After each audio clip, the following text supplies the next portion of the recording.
significance to us. It holds a spiritual significance for our people. It is a place of healing, a place where we can reconnect with our ancestors' spirit and find solace in their enduring presence. As we seek closure for the injustices of our past, let us also find healing and strength in the bonds that unite us as a community. In conclusion, let us carry forward the legacy of Balisal with pride and reverence. Let us honor the sacrifices of our ancestors, seek justice for their plight, and preserve our cultural heritage for generations to come. Thank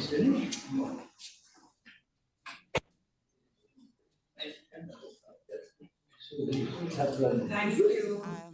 This was Ms. Sheena Zuniga, the President of the National Garifuna Council of Belize, presenting the perspective of the Garifuna in Belize toward the island of Balisay. The next presenter from Central America, because in this segment, this panel, we are looking at the significance of Balisay, Garifuna in the diaspora, particularly in Central America. The next presenter is Mr. Dixon Morales from Honduras. Dixon Morales from Honduras. He studied natural resources and the environment at the National University of Agriculture in Honduras. He is the director of the community radio of ADECO, and he is vice president of ADECO. He also was trained in examining water systems in these rural zones. He has a diploma in higher education, a regional diploma in politics and sociology. He's also trained in disaster risk management, and he is a trained leader in human rights for Afro-descendants. He has published different documents in scientific journals with various themes, such as monitoring of the water quality for consumption and in rural communities. He has worked in communities in Nicaragua and in Garifuna communities in Honduras. He has training and experience in project formulation, in communication, political participation, and human rights, production in agriculture, sustainable agriculture, climate change, biodiversity, and risk management in Garifuna communities in Honduras. Let me welcome Mr. Dixon Morales, Vice President of ADECO, Honduras. He will present in Spanish, and then I will translate in English. Proceed. Muchas gracias, hermana Buiti Rambabe Yunsumbuwe. Good morning, good afternoon, brothers and sisters, good evening. All. Me siento orgulloso de poder hacer esta presentación con nuestros hermanos y hermanas de San Vicente en marco de esta conferencia, a pesar de que es virtual, pero hay una enorme emoción y sentimiento en las tierras de estar compartiendo con la gente de las tierras de nuestros ancestros. I am very pleased and happy to be presenting to you, my brothers and sisters, in the land of our ancestors. La historia de los Garifuna antes de su llegada a Honduras, que es donde me presento actualmente, en la isla de Roatán, la isla de la Bahía, enmarcada en una serie de eventos turbulentos, sin duda alguna, que reflejan la lucha por la supervivencia y la resistencia contra la opresión colonial. The history of the Garifuna before our arrival in Port Royal in Roatan and the Bay Islands, where I am presenting now, has been a series of turbulent events which reflect the struggle for survival and resistance against colonial oppression. Su historia está entrelazada con los de otros pueblos caribeños, africanos, y esa resistencia ante las potencias europeas que ha dejado una marca indeleble en la historia de la región y de nuestros pueblos. This history is interlinked with that of other people, other Caribbean and African people, and their resistance before in the face of the European powers. This has left an indelible mark upon the history of our region. Y recordando fechas que son importantes, el 26 de mayo de 1796, en esa lucha histórica que más adelante hablaré sobre ese ícono religioso y espiritual como lo es la isla de Balizoy, la Armada Francesa en alianza con los Garifuna bajo el mando de aquel entonces del Fort Charlotte se rindió en la isla de San Vicente ante las fuerzas británicas liderando por el señor John Moore. We recall that in the 26th of May, 1796, the French army in alliance with the Garifuna under the left Fort Charlotte and went to the island of St. Lucia, which was, and to face the force, the English force headed by the captain leader, Sir John Moore.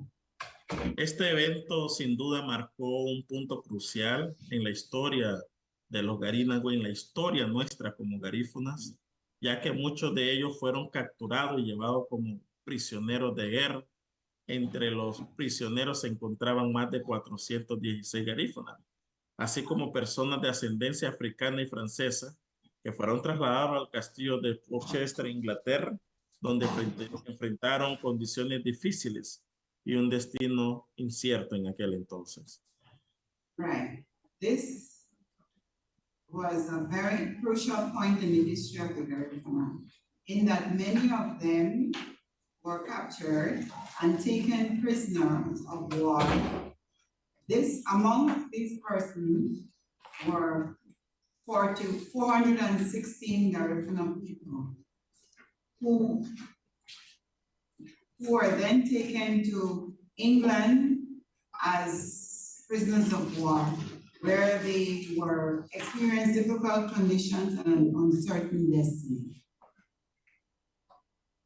Poco después, el 26 de octubre de 1796, los británicos llevaron a cabo un acto brutal al quemar en ese momento las viviendas de los garífunas, quienes fueron capturados y llevados como prisioneros de guerra. El número total en ese entonces asciende a un aproximado de 5.080, que incluye hombres, mujeres, niños que fueron llevados al campo de prisioneros de guerra en esa isla preciosa, como lo decía anteriormente, para la historia, para la cultura, para la espiritualidad garífuna, como es la isla de Balizoy.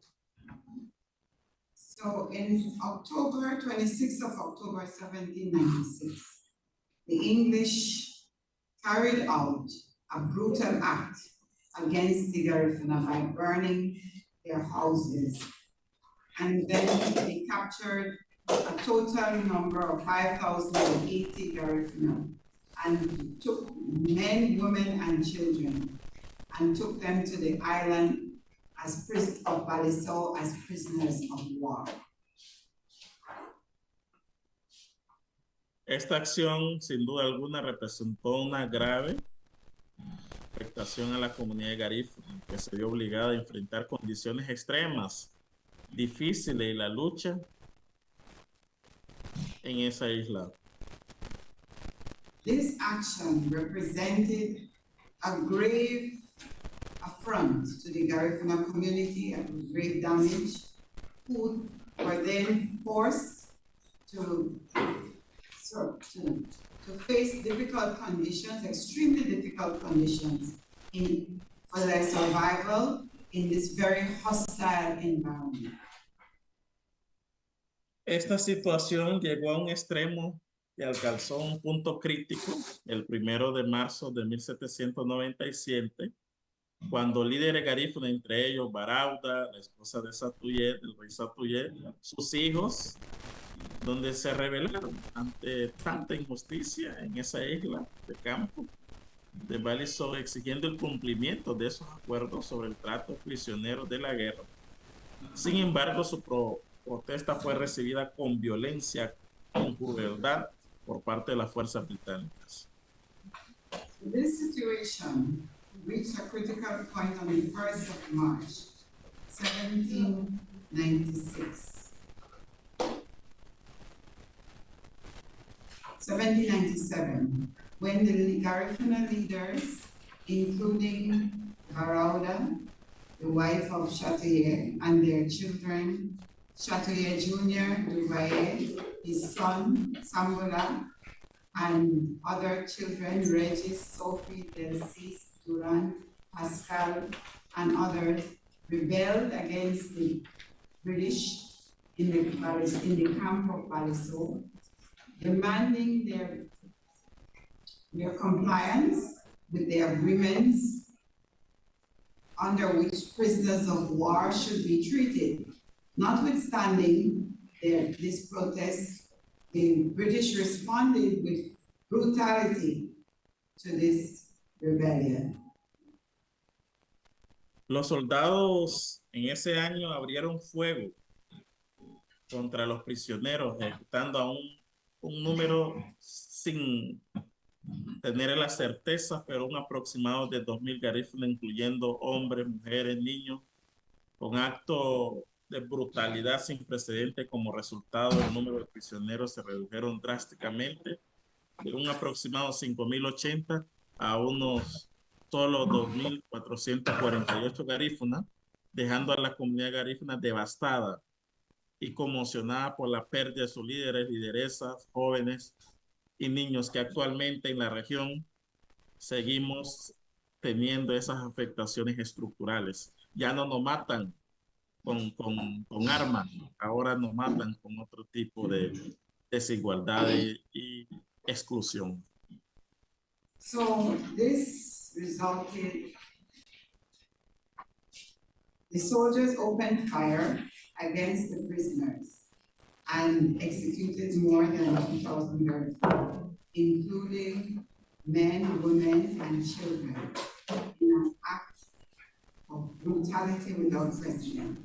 As a result, the number of prisoners was reduced drastically, and leaving the Garifuna community devastated and emotionally broken after the loss of their leaders and the youth and children. Ahora, para ir concluyendo, he meditado y he escrito un párrafo bien profundo sobre cómo garífunas entendemos la importancia de la isla de Balisou, que tiene un significado profundo, doloroso en nuestra historia y memoria colectiva. Este lugar que estaba en la venta y que tenemos conocimiento que San Vicente lo va a adquirir, donde se debe de soñar que esa isla, que ese lugar represente el sitio donde nuestros antepasados fueron sometidos a un genocidio brutal por parte de las fuerzas coloniales británicas, sino que también símbolo del destierro forzado y la pérdida de nuestras tierras ancestrales. Y el sufrimiento experimentado en Balisou es un recordatorio constante de la violencia y la injusticia que enfrentamos el pueblo garífuna, así como de nuestra lucha continua por preservar nuestra identidad cultural y recuperar nuestra tierra y dignidad. As Garifuna, the island of Balisong has deep significance and painful significance in our collective history and memory.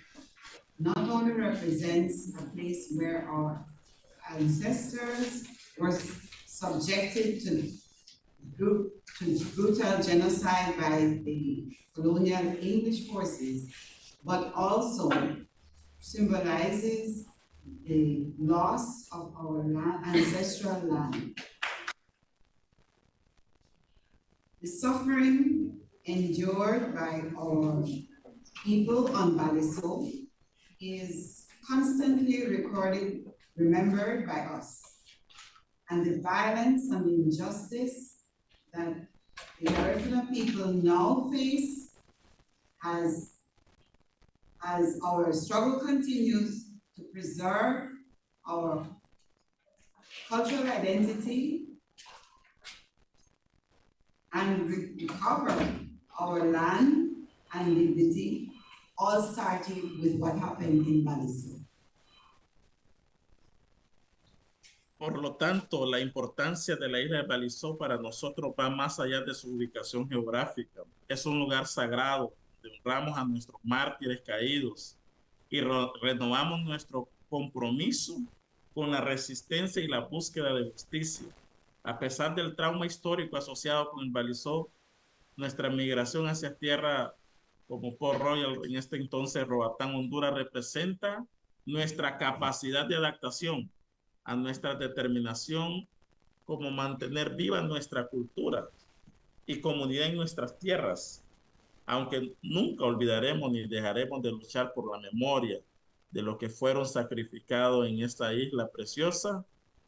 Estos eventos marcarán un periodo oscuro en la historia de los garífunos, pero también demostraron su resistencia y seguimos demostrando resistencia y determinación para enfrentar la adversidad a pesar de la dificultad y la persecución de la cultura garífuna perdurando a lo largo de los siglos, y su legado de resistencia sigue siendo una fuente de inspiración para nosotros, las generaciones futuras.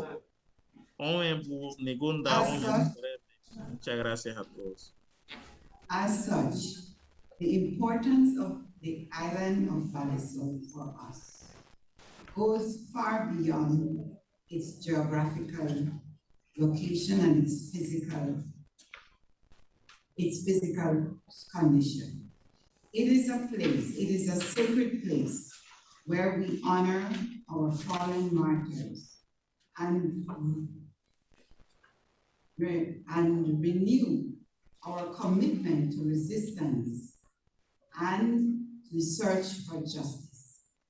In spite of the historical trauma associated with Baliso, our migration, our expulsion to lands such as Roatan in Honduras represents our capacity to adapt and also our capacity to maintain our culture alive and our communities and our new lands and build communities in new lands. Although we will never forget nor stop fighting for the memory, to keep the memory alive of those who sacrificed in Baliso. These events in Baliso mark a dark period in the history of the Garifuna, but it also demonstrates our resistance and our determination to confront adversity.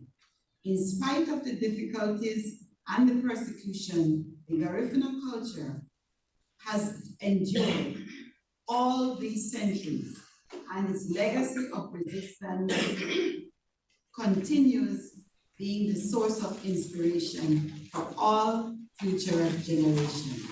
And he says, thank you.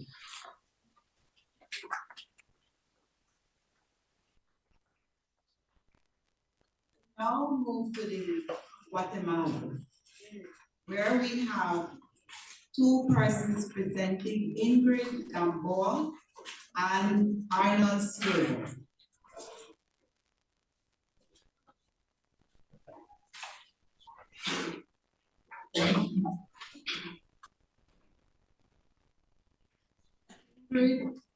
Gamboa is an activist in Guatemala and has been for many, many years.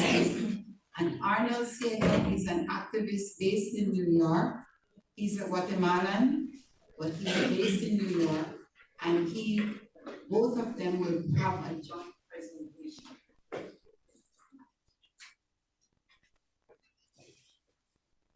Welcome, Arnold and Ingrid. Ingrid, primeramente usted. Okay. Thank you. Sereme. Sereme. Ine. Thompson Iduhenyo. Inyorume. Greetings to everyone in Yorume from La Puga. Primeramente quiero dar las gracias por la invitación que nos realiza Fundación Garifuna de San Vicente y las Granadinas para participar en esta importante conferencia internacional.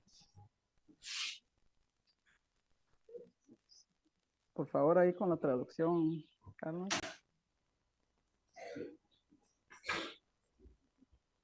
Arnold.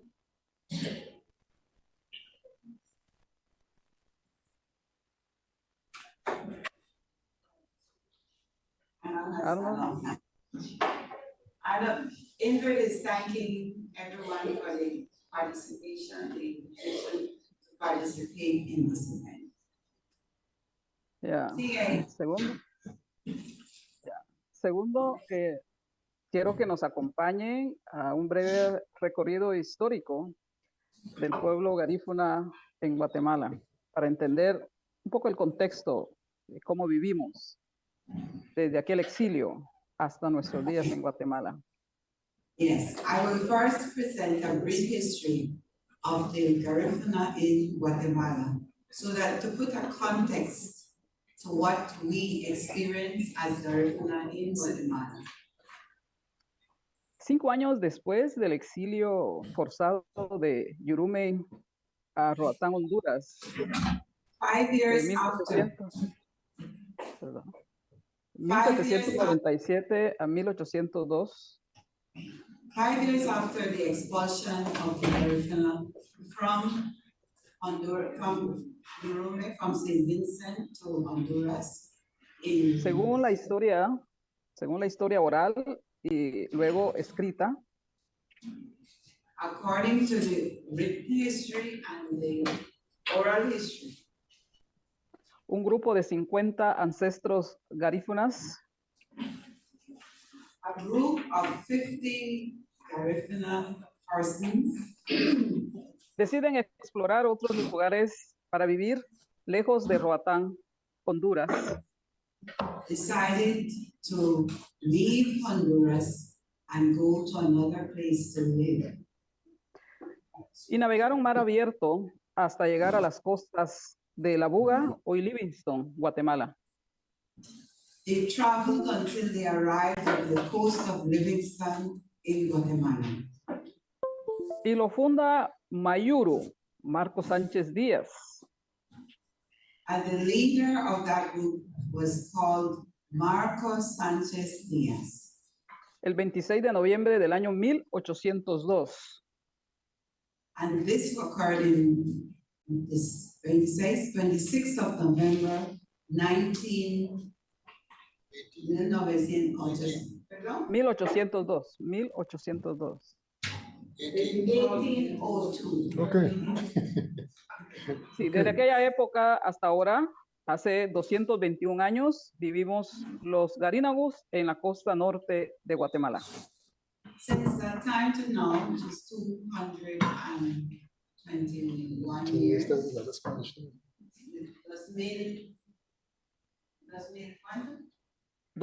Hace 221 años. 221 years, the Garifuna have lived in Livingston, in Guatemala. País que nos acogió, pero sin derechos ciudadanos durante 194 años. It's a country that we have settled, but which we have not been given the rights of citizenship for 219 years. 194 años. Tiempo que diferentes generaciones. 194 years. Ya, gracias. Tiempo que diferentes generaciones de garífuna guatemaltecos During that time, different generations of Garifuna, Guatemalan Garifuna, sufrimos los extremos del racismo, discriminación, invisibilización y exclusión.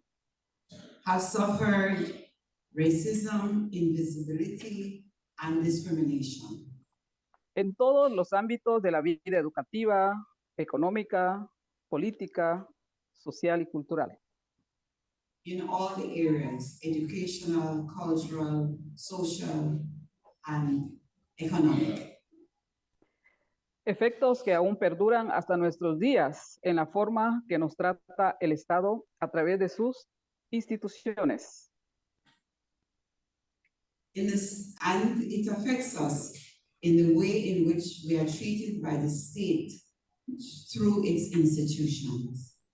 Que no generan inversión en nuestro desarrollo integral como ciudadanos reconocidos apenas hace 27 años, luego de la firma de los acuerdos de paz firme y duradera en Guatemala. We only have the rights, we only have acquired rights of citizenship, full rights of citizens, until 16 years ago, when the government of Guatemala first signed a peace accord after the end of the civil war in Guatemala. De acuerdo a los datos estadísticos del último censo de población realizado en el año 2018, according to the census done in Guatemala in 2018, habemos 19.529 garífunas en Guatemala. there are 19,500 Garifuna in Guatemala. Somos el 0.13% de la población total. We are 0.03% of the total population of Guatemala. Existen más garífunas guatemaltecos en Estados Unidos de Norteamérica que en Guatemala. There are more Garifuna from Guatemala living in the United States than those who live actually in Guatemala. Tema que abordará el hermano Arnold Ciego, migrante garífuna guatemalteco en New York. And this will be expressed by my colleague, Arnold Ciego, who lives in New York and who is a Guatemalan Garifuna. Con estos datos numéricos y localización geográfica de la población garífuna en Guatemala, With this information, this statistic, and the information that we have about the Garifuna in Guatemala, el Estado guatemalteco aún no crea políticas públicas para nuestro bienestar y desarrollo en nuestro propio territorio. the Guatemalan government up to now has still not created policies for the welfare of the Garifuna people in the areas where we live. Lo que significa para nuestra generación continuar luchando, alzando nuestras voces en diferentes espacios políticos, What this means is that we, the Garifuna people, have to continue struggling and have to continue to struggle in order to address this situation in the face of the government's lack of preparation of policies on our behalf. para el respeto a nuestra ancestralidad territorial, derechos humanos y el respeto a nuestras diferentes formas de vida como garífunas. And this includes the need for them to have policies with respect to our well-being, as well as our our spirituality, our right to practice our spirituality, and our general social well-being. Sin embargo, nuestros sabios ancestros aplicaron los conocimientos traídos consigo en su ADN desde Yurumen hasta Centroamérica. Notwithstanding, our ancestors who are very wise, using methods which came with them in their DNA from St. Vincent, Yurumen,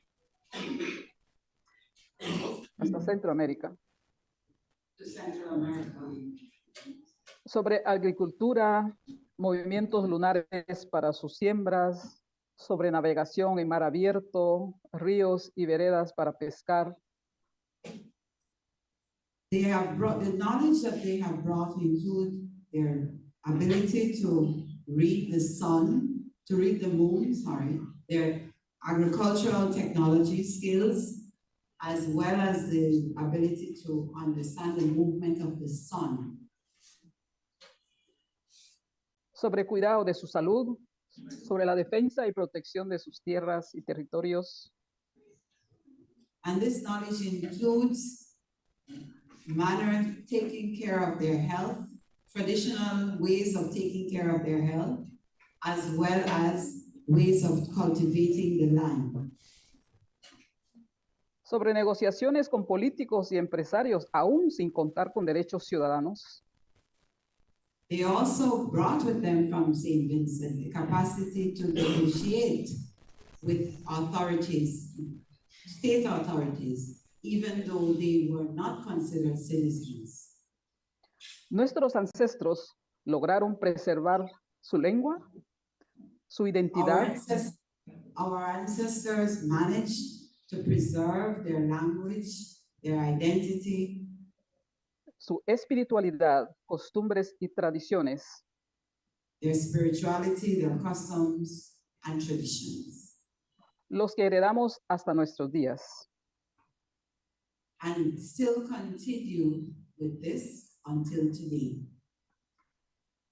Precisamente por la preservación de nuestro legado ancestral, Precisely because of the preservation of our ancestral legacy, la UNESCO declara la lengua y la danza del pueblo garífuna como patrimonio intangible de la humanidad en marzo de 2001. precisely because of this, UNESCO declared the Garifuna culture and heritage as the masterpiece of humanity in 2001. Por lo tanto, el significado de Balizou para los garínagos de Guatemala Therefore, the significance of Balizou for the people, Garifuna of Guatemala, es una historia desgarradora de genocidio por el Estado inglés, represents a story of genocide on the part of the English, destierro, destruction of our lands, exilio forzado permanente,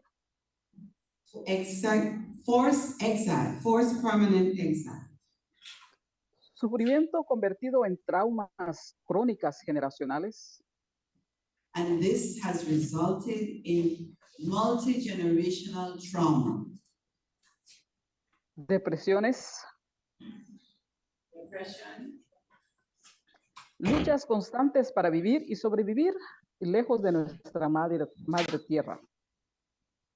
and the constant struggle to survive far from our own land. Pero también de una robusta resiliencia que nos ha servido para mantener nuestra identidad histórica. But it has also generated a sense of resistance amongst our people. Ante los enormes retos y desafíos al que nos enfrentamos día a día donde vivimos. Resistance against all the challenges that we face daily in our daily lives. Con esto finalizo la parte de presentación que hace la delegación de Guatemala. Hoy le toca a Arnold Ciego. Y termino diciendo, Aura Buni, Amurunoni. With this, I conclude my part of the presentation, and with this I say goodbye to you.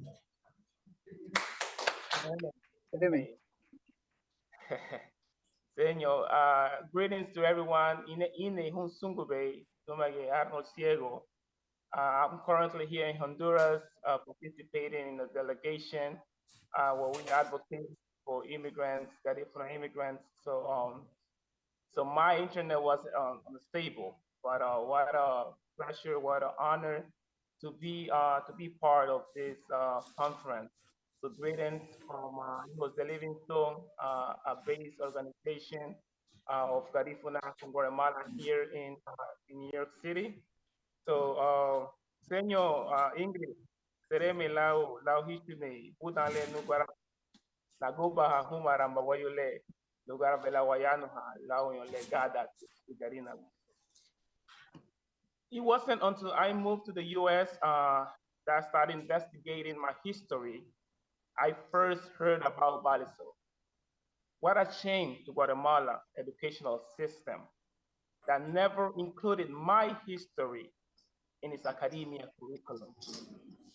When I understood what Baliso meant to my ancestors and the significance of it to my history, I began to deepen my research towards it, and I could conclude saying that Baliso was a concentrated camp chosen by our enemies, where my forefathers, our forefathers, endure a cruelty and injustice under the hand of the English.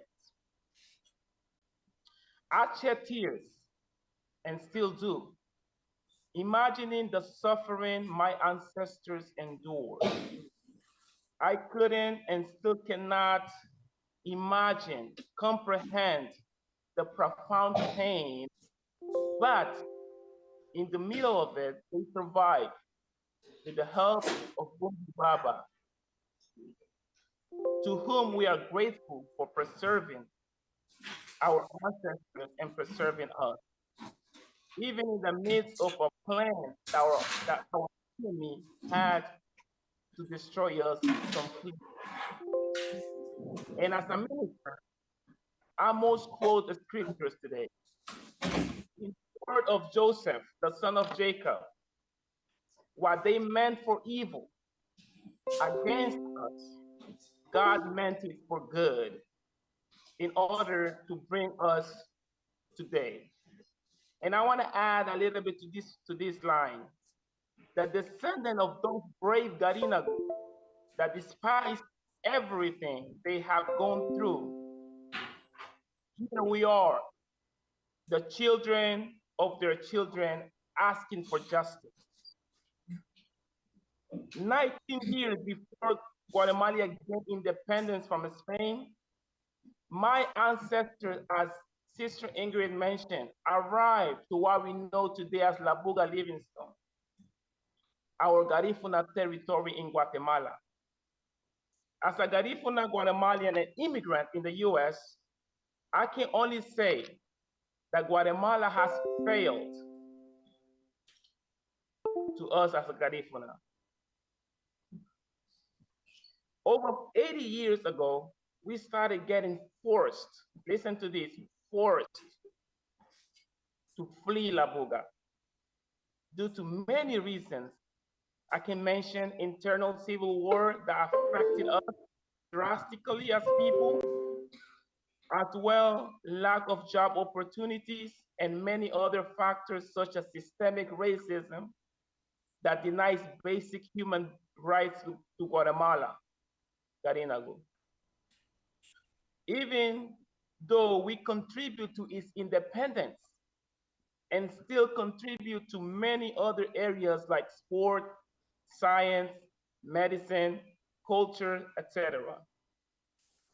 The Declaration of Independence of Guatemala in its Article 4 says the following: deputies to the Congress are to be allocated in proportion to the province's population, with one deputy for every 50,000 citizens, including as citizens those residents of African origin. How clear this article is, but ask me how many Congress people have had as a Garifuna in Guatemala? How many Congress Garifuna we have had in Guatemala?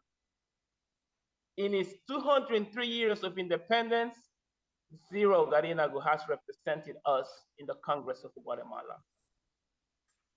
It is important to mention this today because historical context is important to kind of understand our reality as Garifuna in Guatemala and the consequences of our removal from St. Vincent. Therefore, Balisong to us means a painful door that our ancestors had to go through, an episode that will perpetually remain in our memory, which marks our destiny forever. And because of that, we, the Garifuna from Guatemala, believe that Balisong should be declared a Garifuna ancestral land and remain a place of historical memory for us and the generations to come. For every Garifuna in the world to visit and honor the memory of those to whom we are thankful for our existence. Balisong is a sacred land.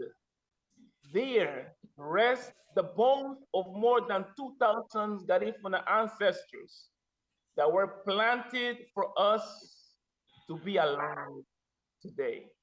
Sereme, thank you.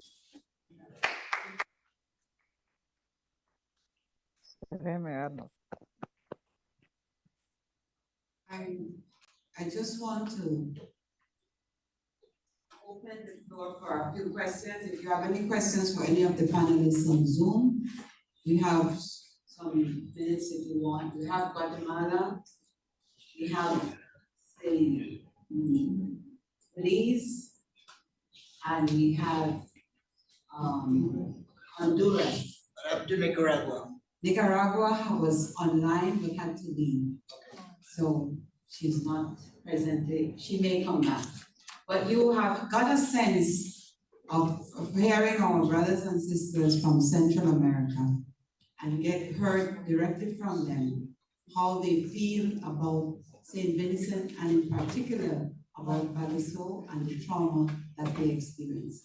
So if there are no questions, we'll move on. But if there is any question, let's just have a few quick comments or questions to the panelists, and then we can move on. To Honduras, any You need a mic.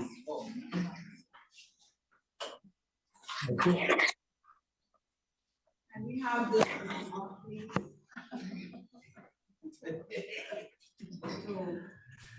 Hello. Honduras. Yes, to Honduras. In 19... Dixon, yeah. Dixon, Miranda. Dixon Morales. Morales. In 1997.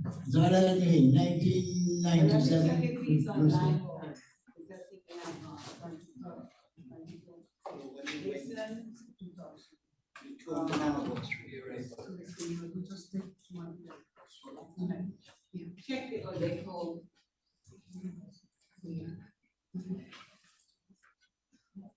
Check electoral.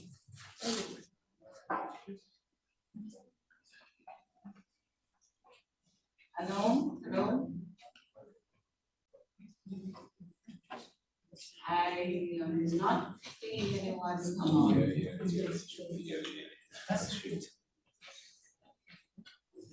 Well, we have to skip that question because Honduras apparently is not on. Any other question? Belize is on? Is Belize on? Sheena Zuniga.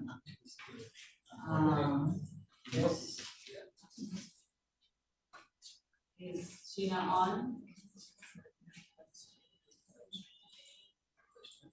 All right, well, it doesn't seem as if the Zoom participants are online, and they are gone. So we will bring this session to a close. Yes. Despite the fact that the gentleman wasn't there, I think it would make, it's important that we hear what the question was going to be. Oh, If we could, please. okay. So I was gonna ask if 200 years ago, on the anniversary of the arrival in Roatan, a delegation from St. Vincent went to Roatan, including the Prime Minister and a couple of persons from above the driveway. When was that? When you and I and Graham What year was that? what year that was? What anniversary of 1997. 1997. Mitchell was in government, he was invited and he was there. And our delegation went through Belize with Ramson Zoo. I remember when the plane landed, I kissed the ground in Roatan. The question I was going to ask is whether any Garifuna, we know they moved from Roatan across the channel into Honduras and in Spring. Any Garifuna still residing in Roatan? Yes, I can answer that. There are communities, because 2 years ago at our conference, 3 years ago, sorry, we had a delegation of Garifuna who actually live in Roatan. They came and they did a presentation. I don't know if anybody could remember that. The presentation from the group from Roatan. Yeah, I do remember. Yes. But that is the closest connection They we have had. They have two communities in Roatan of Garifuna, two Garifuna communities. All right. The size of it, you know? No, I don't know those details.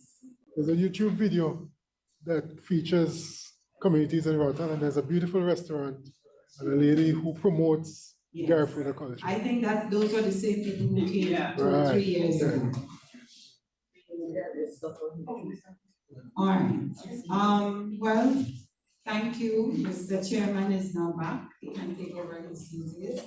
So thank you all for this. I'm sure it was quite informative. In Central America.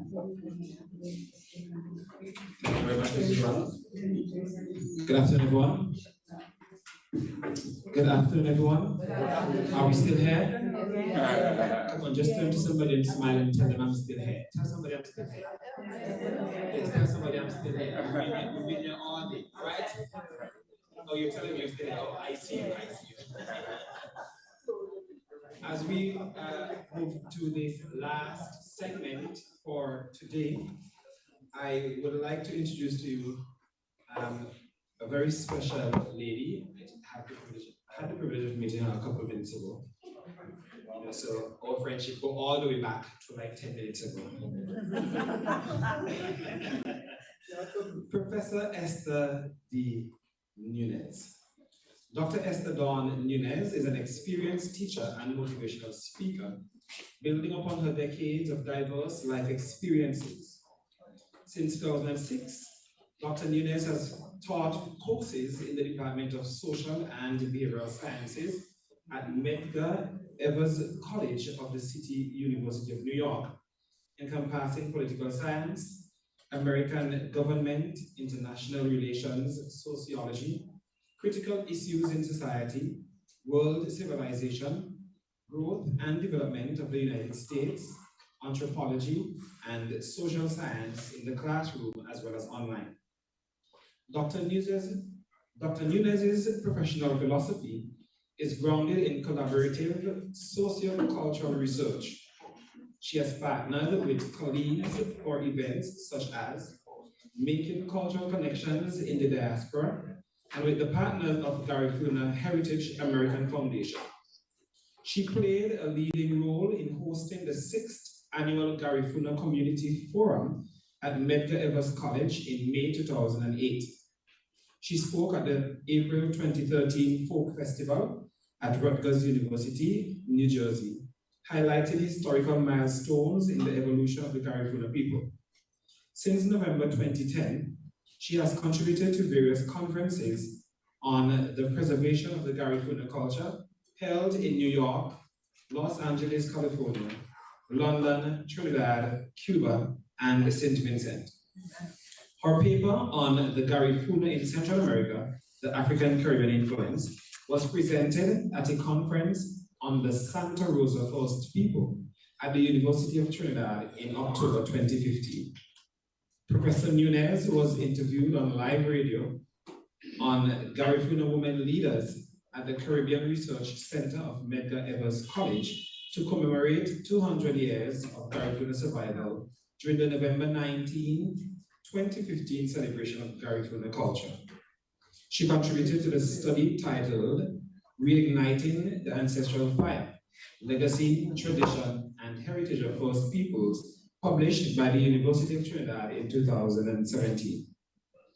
Earlier in her career, Professor Nunez had collaborated with the Freshman Year College Now and the Gear Up programs of Medgar Evers College as a liaison to various high schools, supervising after-school programs, job search for students, college prep tips to various tertiary institutions, and preparing students for a smooth transition to college by collaborating with the high school principal to track students' academic performance in disadvantaged minority communities in the heart of Brooklyn.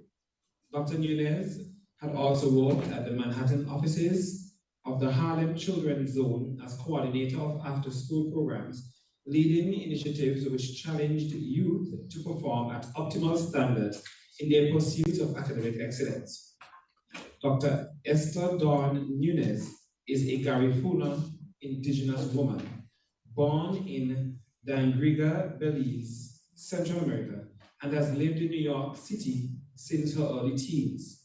She earned her bachelor's degree from Medgar Evers College of the City University of New York in 1997, a master's degree in social science from Long Island University, New York in 2004, and a second master's degree in 2006 from LIU, specializing in United Nations Studies, Political Sciences. She earned her PhD in June 2023 from the Union Institute and University, Cincinnati, Ohio, with research focus on Baliso, where the atrocities against her ancestors occurred. Her dissertation titled Retracing the Footprints of My Ancestors Through Pilgrimage in Search of Reconciliation and Healing underscored quantitative as well as qualitative research findings during various pilgrimages to Baliso between 2017 and 2023, where she was a participant observer traversing 4 continents, starting from North America to the Caribbean, and then to Europe, and finally to the shores of Africa's door of no return. Her vision is to support the ongoing transformation to embrace the new doors of no return. Through education and empowerment of indigenes, as well as the diaspora, regarding all aspects of their heritage and emancipate them from any vestiges of transgenerational trauma, of indoctrination by the powers that be. Ladies and gentlemen, after reading this, I know we are in for a treat. Let's welcome Dr. Esther Dawn Nunez.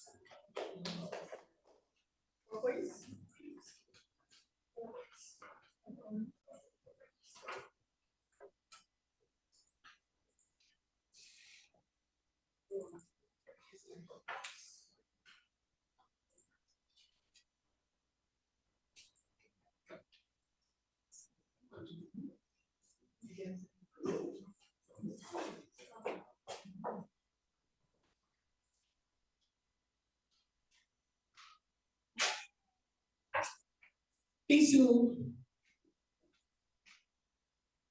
rub away. Mabedat, greetings from the windy city of New York. Greetings from McGivers College, this University of New York. Mr. Berkeley, I brought the cold with me. Literally, I have a cold. But nonetheless, if you feel the chills in this room, it's the spirit of my ancestors welcoming me home from Balisimo. So don't be alarmed. I will tell him to relax. Because I know my ancestors, very peaceful. But in times of war, they were not in nice as the British.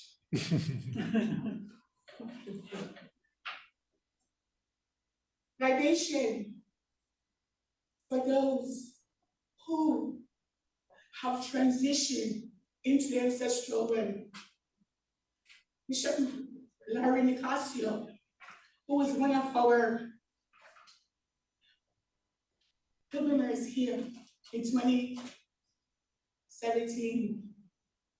Salman Castillo, my cousin, he was also here in 2017, as he has transitioned in the ancestral realm.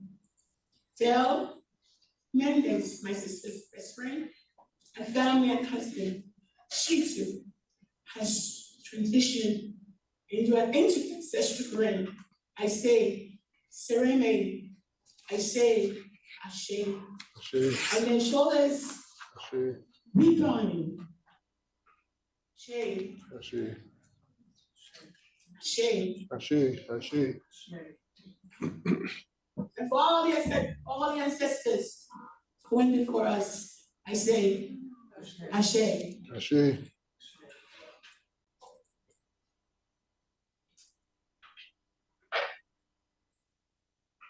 Across the globe, various societies have demonstrated a fascination and interest, understanding the current situation within the context of the past.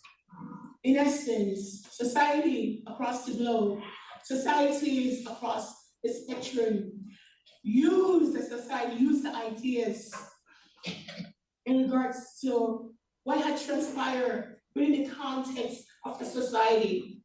Was a society of domination, a society of peace? It tells the narrative of the people within the context of the society, who they were moving forward. This is demonstrating in two folds: monuments and commemoration of the heroes and sheroes. Monuments, in essence, in the ancient world, in ancient antiquity. Monuments as etched in stone that tells the narrative of the people. In ancient Egypt, pyramids in ancient Egypt tells the story of the people in Egypt. Mesopotamia, China, India, it tells the story of monuments in Mesoamerica. Mesoamerica meaning in the New World. Who were living in the New World? It was the Native Americans that were living here in the New World way before Columbus. Native Americans, the Caribbean, the Aztecs, the Garifuna, the Arawak. You were living here peacefully before Columbus. It's good for facts. In the supporters, Naventa, all my heads are there to show evidence that Africans were here. Trade relations between Native and African prior to Columbus. Monuments, and those monuments, it tells a story. Monuments, in my own beliefs, monuments of the Mayans, monuments in real-time Honduras of Chateau, His Excellency Joseph Paramount Chief Chateauet, Chiefs, the love chiefs, where in real-time Honduras, it tells the narrative of the people in Honduras. Here in St. Vincent, a monument of His Excellency Paramount Chief Chateauet, here and you remain for homeland. It tells a story for our posterity and those yet not born. Heroes and sheroes, who are these heroes and sheroes? Heroes and sheroes are those individuals that challenge the paradoxes of the status quo and the power that be. In the case of who? Chateaubriand. And Maroon on his side, Duvalier. On the other side of the ocean is Nani, Granny, the Maroons challenging British Empire. For what? Our freedom. To Toussaint's overture, fighting the French imperial powers for our freedom. In the United States, their own children are subjugated, fighting the revolution for independence. Who align themselves? The French align themselves with the revolutionists. If it wasn't for the French, they would have been speaking British. But that's forgotten. That's true. In history. Because history is told from the prism of the victim.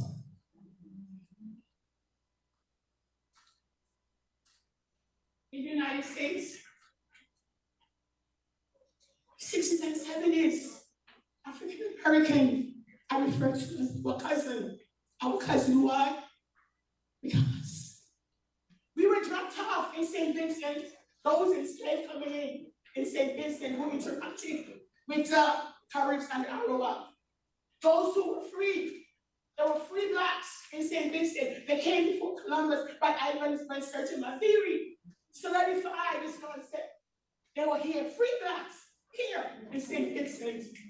They dropped some off in Jamaica, Barbados, but they used this strategy of divide and conquer. Light skin versus dark skin. Tribalism. The Creole versus the Garifuna. It is imperialism, colonialism. We have been indoctrinated. It is time to deconstruct the lies and rewrite our narrative, our story. Our cousin in the United States, what have they experienced? Ever since they set foot on the shores in 1619, the barbarism that was infringed on our cousin, the barbarism, natal alienation, to further solidify the barbarism. What did they use? They used Bloomberg's, Johann Bloomberg's theory of what? Whatever is black is negative, whatever is white is superior. Understood? Whatever is black, negative, a Black Friday, a black cloud, a black bird. So we're growing up indoctrinated, whatever is black. We hate ourselves, whatever is white is beautiful. I'm pure. The White House, the Black House be trouble. A black bird, run. The pathology of the psyche. They create this construct of a natal rebellion, a construct of what? White supremacy, and black is inferior. This continued until 1865, when slavery, emancipation. Slavery was over, but nonetheless, what transpired? These Africans were to fit in the social, economic, and political fabric of the United States. Nonetheless, they were lynched, cooked alive. The barbarism, the pathology, the sickness of the barbarians. Reconstruction after Reconstruction period, leading into fruition. Plessy versus Ferguson, doctrine, separate but equal, blacks, restaurant, blacks, bathroom, separate but equal, they're human. The 13th and 14th Amendment says, the 13th Amendment states that slavery is over unless you commit a crime. So guess what happened? Once you commit a crime, then you become a slave again. Understood? So they capitalize on crime. So the policies are that jaywalking, you go to jail. So if you this color, gentlemen, I mean, I can't say this. You can say it. You can say it. Let's look at walk in the street, you can die. Yeah. Chewing gum, police can stop you for the reckless chewing. Understood? The 13, 14, equal protection. Theoretically, in real life, equal protection. Who can you call the police? Can you call the police that might be your last time on this earth? Dead. 15 men, 14, 15, 14, 15, black men were franchised, but yet still disenfranchised. Why? Because power is in the votes. Understood? Grandfather clause. If your grandfather can't read, that ends. You can't vote. But 1831, any black person can't read it was a death penalty. The dichotomy is, how can you read with 1831? It's a death penalty if you can't read the book. It continues.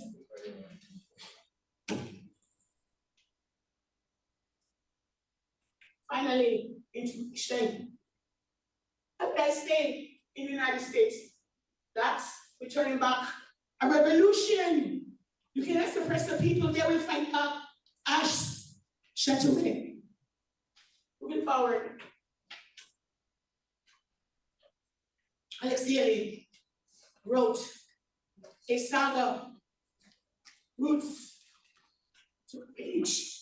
Roots in terms of slavery, his generation, a generation. Roots and slavery, the original thing. He took a page, Alex Haley, to trace my Garifuna roots. We trace in the footprints of my ancestors in search of reconciliation and healing from the atrocities that occurred in Balisop against my ancestors. He said, ethnography, healing is about my lived experience to share with the world I've gone through as a Garifuna woman, and also to make it into the scholarly conversation, qualitative, quantitative data collection of those contingents who traversed in Balisop on a pilgrimage in 2017 and 2019.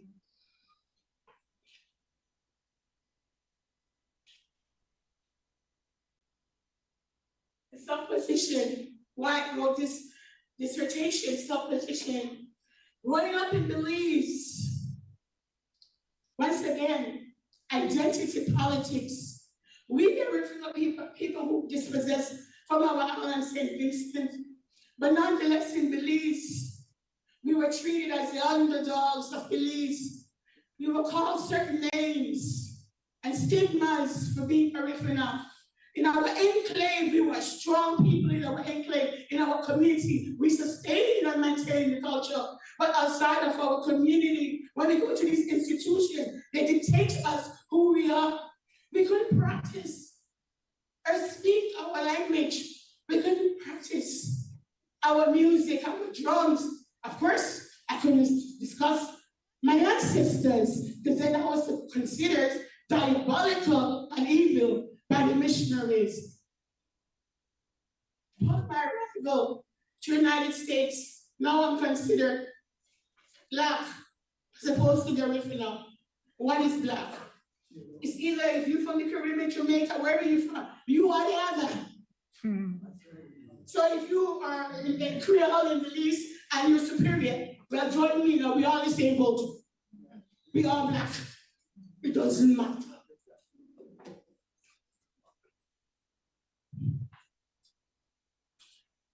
Power is the ability to convince you of reality.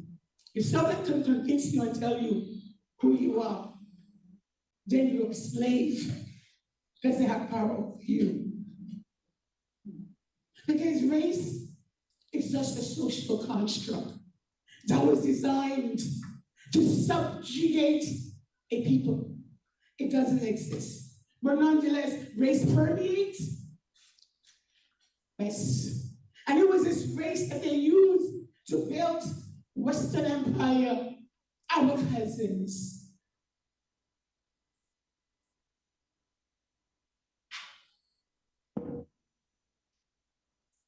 Our power is that the Garifuna people in the 1960s, they decided no longer are we Caribs. We recentered the narrative. We are Garifuna go, the people. Garifuna, the language. Who am I? I am a Garifuna. We used our pain, our sorrows in 1980. The rebirth of the Garifuna culture, no longer ashamed that some people in the Garifuna community who want access to resources, they change their last name. They change their last name from Flores to Flowers. To pass is for passing. Understood? Because they were ashamed of being Garifuna in the city. When our ancestors would sell their produce, they were throwing rocks like a leaf. 6:30 in the city. This is our story, our narrative.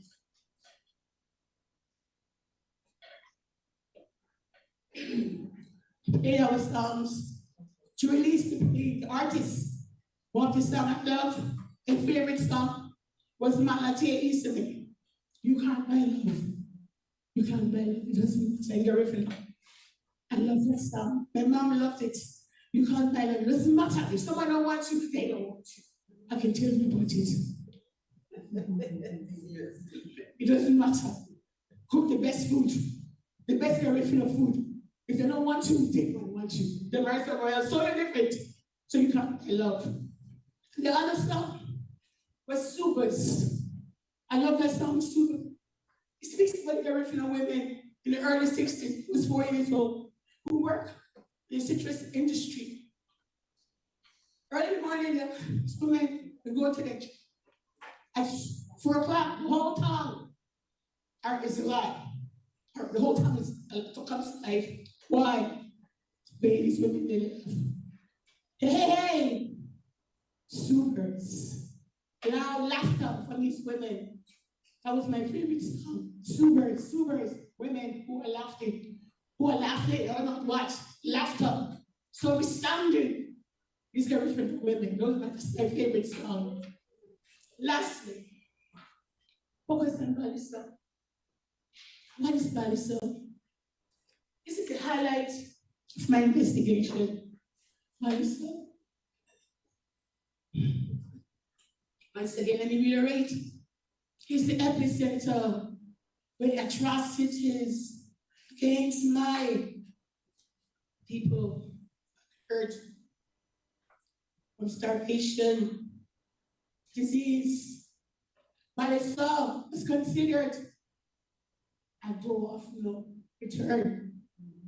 A door of no return, never to come back to St. Vincent. But today, the descendants are returning to Balisa to give homage to the ancestors and my people, my cousin. When you see us in Balisa, a candle and do it for ritual, we're not trying to obey nobody or the Prime Minister. We're giving reverence and respect to the ancestors in Balisa. So Balisa is the heart for those diasporans who are outside, have no clue in regards to what Balisa is, and they are traumatized, they have no clue why they're in trauma. They need to come and release the trauma and heal from the broken past. So Balisa is non-negotiable. Balisa is a must. 2017 and 2019, I focused on these two pilgrimages, was spearheaded by my beloved cousin, Sylvia Sampson Cayetana, the largest contingent to visit in 2017. And in 2017, when I visited, so The highlight of Balisol was Greg's place. Once again, let me reiterate, I lived in Belize. I was called Karen. Stereotypes. I live in New York, oftentimes, nigger. Not like, well, a few times. But here in Greg's place, my cousins welcomed me home. The flashback of my life in Greg's place, I am finally amongst my people. I am home. Balisol, you remain, is home. And for those, my ancestors who never had a taste of returning back, the pain in my heart, the humiliation, the sorrow I felt visiting Greg's place. I was interested in Greg's place. Who is this Greg? He went to London, and there I unraveled. Who is Greg? Greg is this colonist who was married to a Garifuna woman. Garifuna people warned him that Garifuna was to attack. He refused. He was guilty. Esquire Greg was married to Fanny Greggs. So that was interesting in the academic journey. I visited her tomb in London. And I also visited the gentleman who spoke about Portchester when Garifuna was sent as prisoners of war. Well, Garifuna once told Chataway, give me your sword and pants. I'll go fight the British. And I took her sword and I went to fight the British, meaning metaphorically. I went to the National Archives. When I walked into the British Museum, I understood why the sun never sets on the British Empire. Why the platter of artifacts that were stolen from across the world in the British Museum. National Archives shut away peace between the British Empire and New Remain, 1773. In the National Archives in London, I continued my journey. What I found, a punched label of Chataway scribed his name. The oldest coconut in the world in the museum that belongs to Chataway. They claim it was a gift from the Garifuna people. Stories, it sounds like it was a gift, the label from Chataway in the British Museum, in the archives in London. You believe it's a gift. What do you think?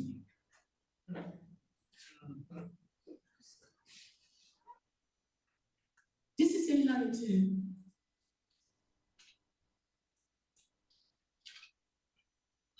The journey continues because history is that we're a mixture of Africans. And so the British conquered, so I had to continue my journey. I'm searching for the truth. And once you know the truth, and you arm the truth, you can pass on the truth to other people because you know who you are. I went to Ghana, understood why the sun never sets on the British Empire. The notion of imperialism, colonialism, and neocolonialism at the doors of no return in Ghana, in Senegal and Gambia, the doors of no return.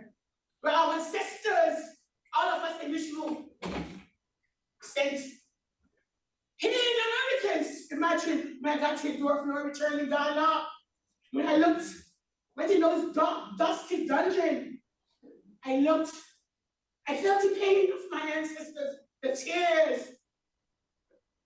I looked as if though the voice of my ancestors said, look up, my daughter, look. On the side it says, Akawaba means what? It means Aka. I continued here. Aka. I was in pain in a spiritual realm. I made a linguistic connection.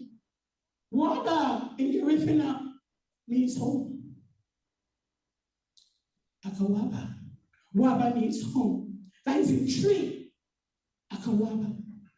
That's the linguistic connection I made in regards to the African connection with the Garifuna people. We're a mixture of Ashanti kingdom. And the Ashanti was sent where? From Kumasi to Manson River, the last bat, and then to Cape Coast to be shipped in Americas, never to return back to Africa. I have the understanding then puzzle of conquest, imperialism, colonialism. That's the reason we speak English, because we were conquered.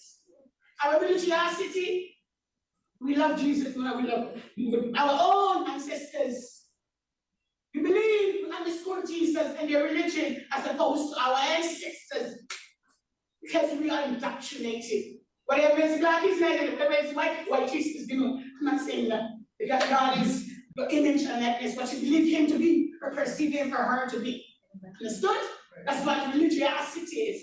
Spirituality, your relationship with you and your God, how you will perceive him or her to be. Religion is what? Precepts and dogmas that you adhere to. Talking to my ancestors. In your mind, it's diabolical. No, that's how you connect your spiritual array. We are physical. Having a what? A human experience. We are spirits having a human experience.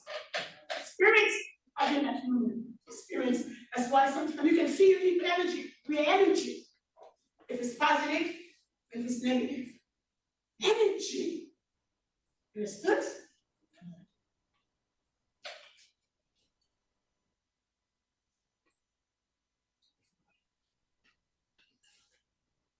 Take it from my collection. Those contingent that were here in 2017 and 2019 underscore that Baliso is a sacred site. Baliso is home of the ancestors.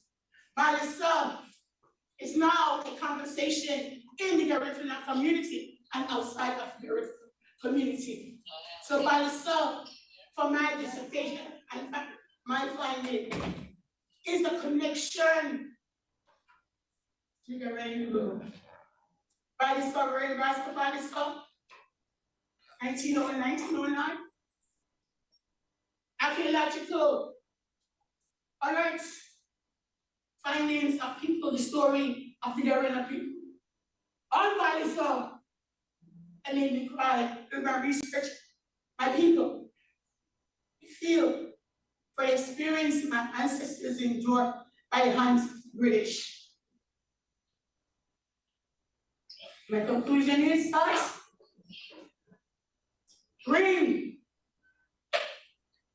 students across Garifuna landscape, universities, and colleges who want to learn about the Garifuna experience, because we all have trauma and we all have a history whereby you can go to those sacred spaces and reconnect with your broken.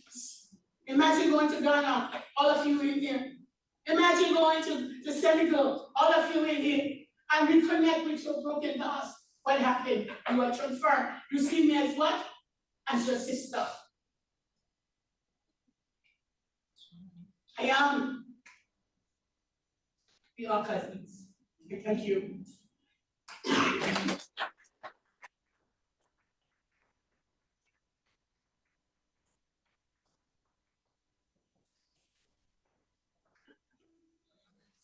Oh my God. Oh my God. Excuse me.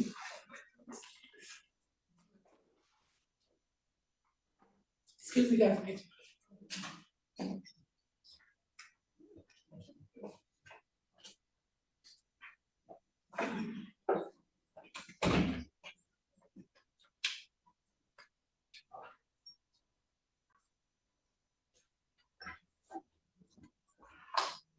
Sorry. Sorry, I'm not feeling what you're again. I'm supposed to be here with my ankle.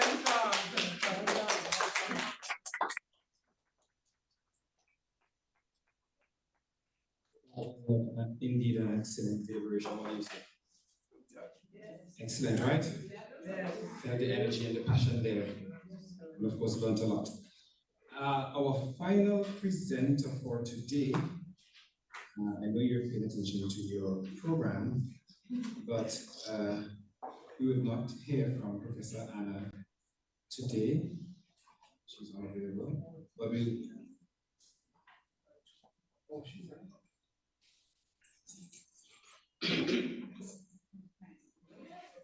So we got an update on the status there.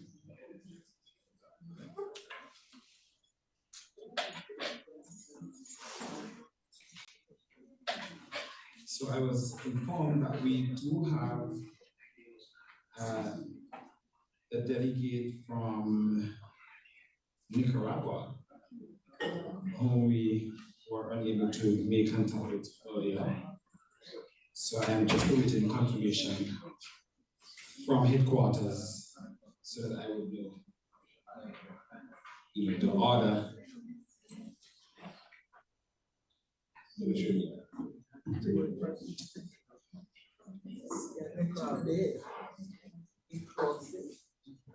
And of course, after the presentations, I would open the floor for to entertain your questions.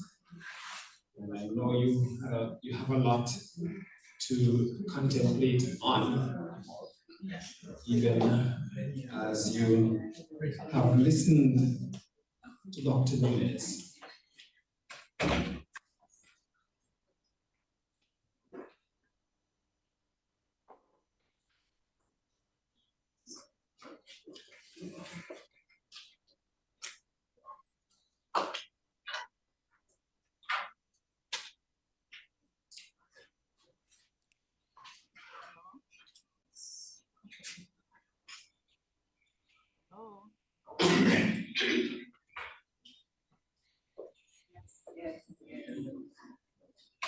Can I come in now?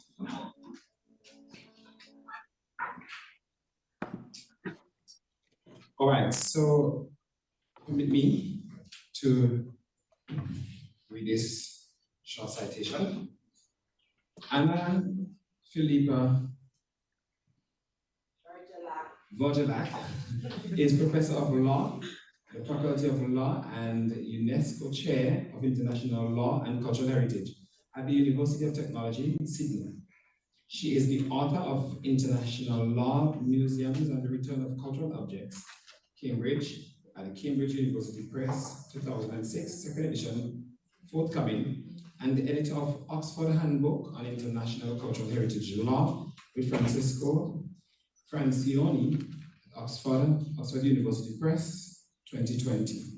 The 1970 UNESCO and 1995 UNIDROIT Conventions, a commentary with Andres and Alessandro, the cultural dimension of human rights and international law for common good, normative perspectives in human rights, culture, and nature with Federico Lenzerini.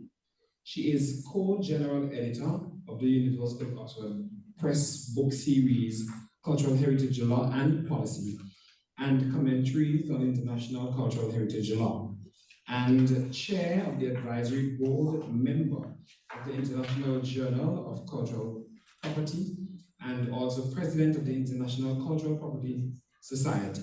She holds a PhD in law from the University of Sydney.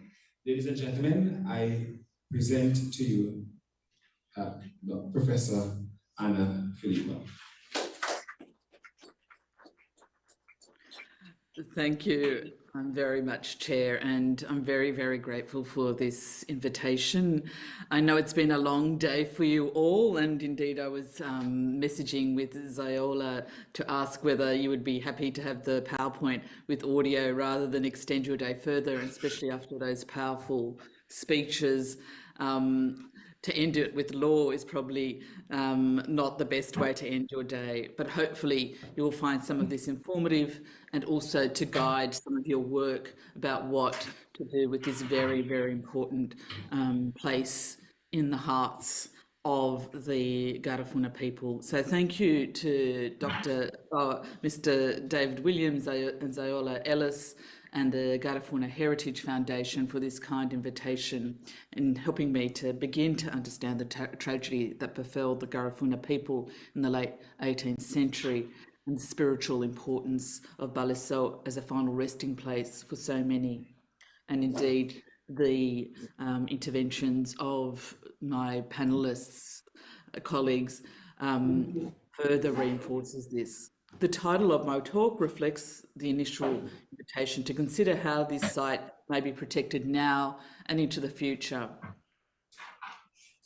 In starting my talk, I must acknowledge that today I'm on the lands of the Gadigal people of the Eora Nation here in what is called Australia, and at the same time as what was happening in and around Baliso to the Garifuna, the British were doing very similar things, sadly, and those, the legacies of those continue to reverberate for the peoples on this continent as well. So I'll start and I'll share my presentation if it's possible.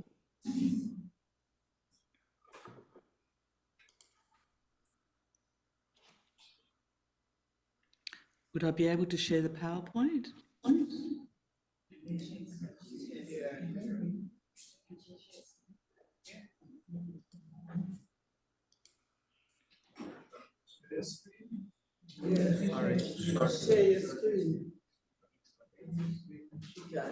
Professor, can you go ahead and share your screen? I don't think it's enabled. You don't have the privilege?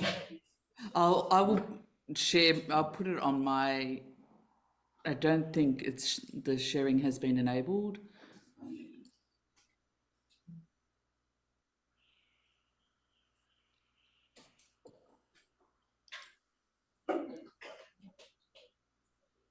Wonderful. So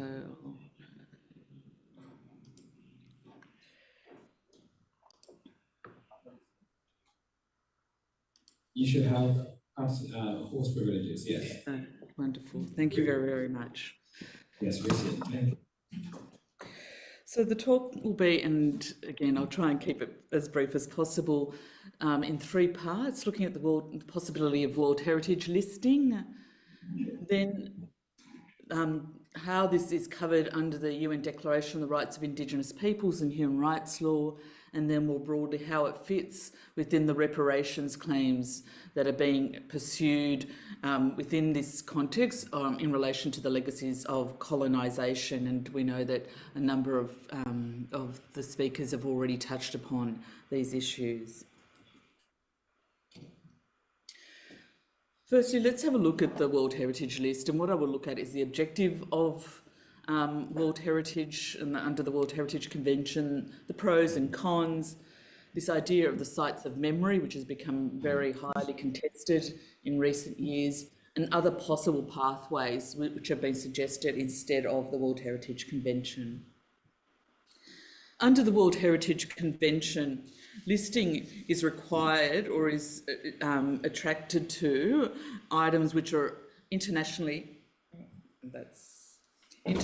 protected, sites determined to have outstanding universal value. My apologies for this. So of universal value to the entire international community. There are several criteria under which this is determined, and the one which Baliso would likely fall under is what is known as criteria 6, and I've had it described there, and it's directly or tangibly associated with events or living traditions, with ideas or with beliefs, with artistic or literary works of outstanding universal value. What is important to have a look at here is that the committee, the World Heritage Committee, have indicated that it's most important that it be read in conjunction with other criteria, such as whether it's of natural importance, of cultural importance, or of a combination of both. But for this criteria, the significance of the associate, what is referred to as the associative importance, is the primary thing that is looked at. Also, there is a link between other similar associations and other sites around the world, and I'll come back to that shortly.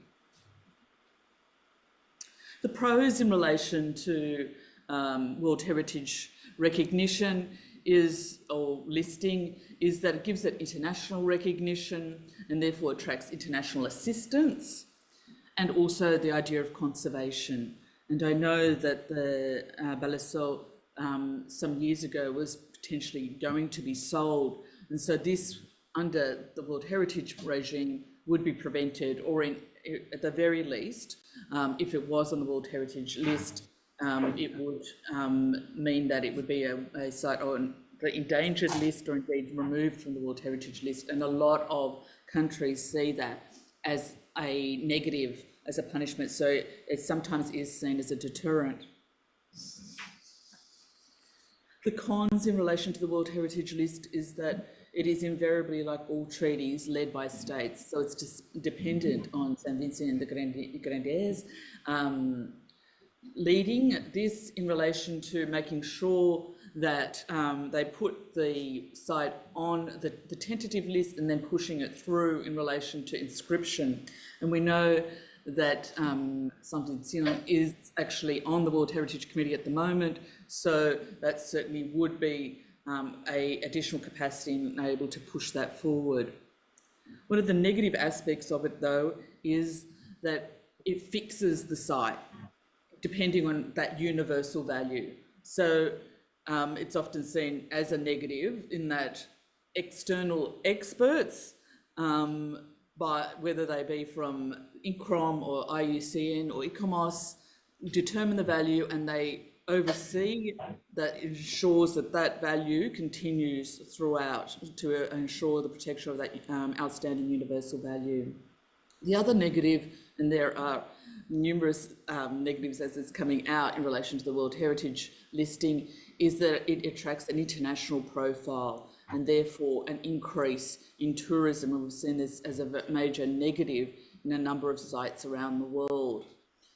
So the importance, and there has been a lot of recent work done, is that the importance of it being led by the local community, by, in this case, the Garifuna, the indigenous peoples, and the people that were most affected by the site, that determine the protection of the site and why it is of importance. In those circumstances, it increases the likelihood of positive outcomes from World Heritage listing.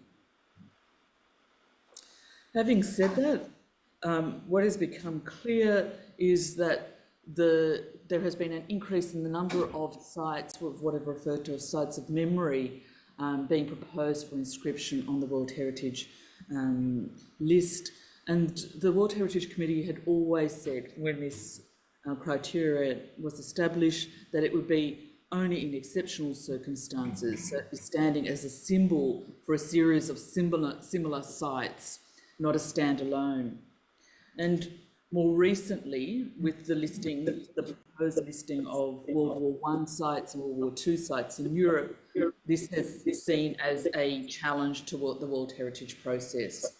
And as a result, there has been a number of expert reports and other processes within the World Heritage Committee undertaken, where they have come to the conclusion that what they refer to as sites associated with negative and divisive memories do not accord with the scope and purpose of the convention.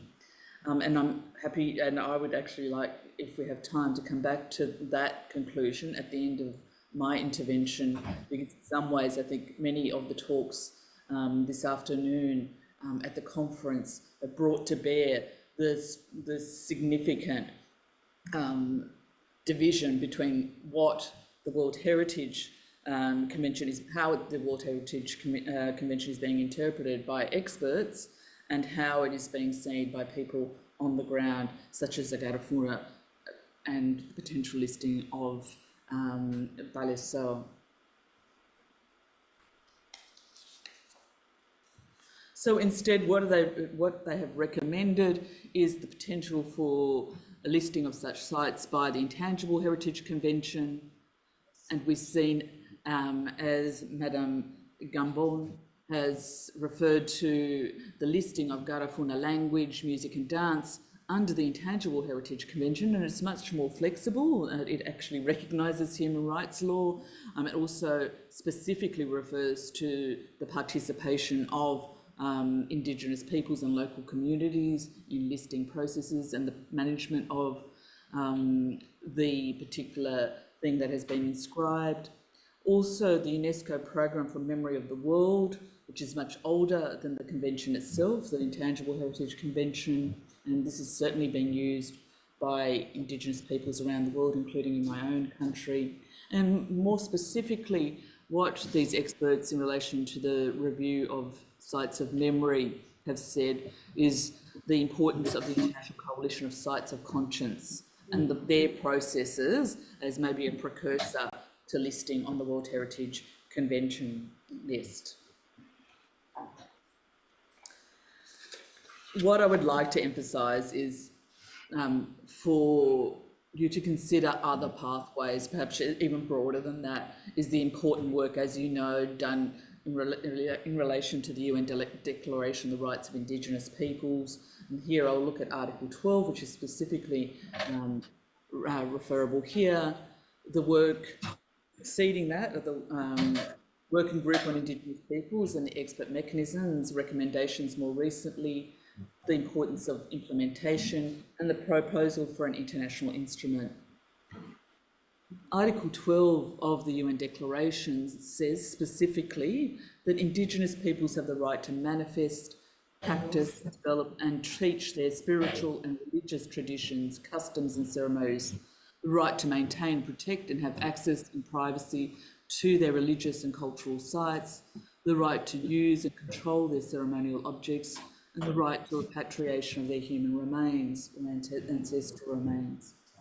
The importance of the UN Declaration has been re-emphasised and emphasised throughout by Indigenous advocates from the 1980s to say that human rights are applicable to Indigenous peoples and how these are applied. And this is specifically in relation to here, in relation to the practice of religion and spiritual practice, and particularly countenancing or trying to address the legacies of the suppression of those religious practices, including the desecration of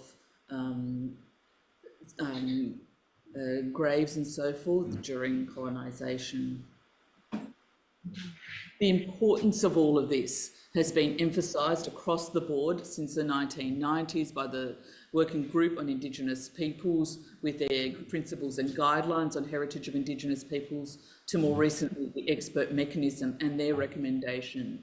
And each one of those has emphasised that the UN and its agencies, including UNESCO, have a role to play, that is, in developing a specialist international mechanism to facilitate repatriation and access, that states need to reform their laws in accordance with the UN Declaration and recognise Indigenous law and custom in respect of their ancestors, to ratify international instruments preventing illicit trade and facilitating return, and this has been referred to previously, the 1970 UNESCO Convention and the 1995 UNIDOIR Convention.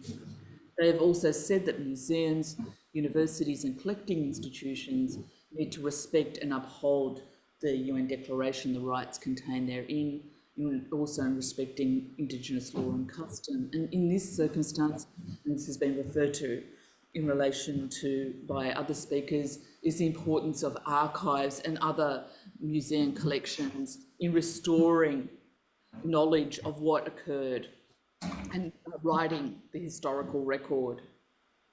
And also, interestingly and importantly, these endeavours have emphasised that Indigenous peoples themselves, and we've seen this I've seen this very much today during the discussions, have a duty to advocate for the repatriation through active community advocacy involvement on their own terms. And certainly the Garifuna Heritage Foundation, that is at the core of its mandate. But of course, there's no point in having rights if there's no possibility of implementing them. And we see implementation at the national and international levels. So at the national level, we have the NAGPRA, and that has been both good and bad, as we know, for many First Nations peoples or Native American peoples in the United States, and there's certainly other examples throughout the world. There's international repatriations, and in the Australian context between Australia and the UK, and also between institutions such as museums, such as the Smithsonian's repatriation processes. And I can say in relation to the Smithsonian that given the history of the collections of that institution, it is no coincidence that the curator there, who is now a Native American man, is very much actively involved in repatriation, not only to Native American peoples, but international repatriations to other peoples in other regions who have suffered as a result of colonisation. In relation to the UN Declaration, it is important that to recognise that Indigenous advocates have unstintingly and continually been pushing for the implementation of that declaration.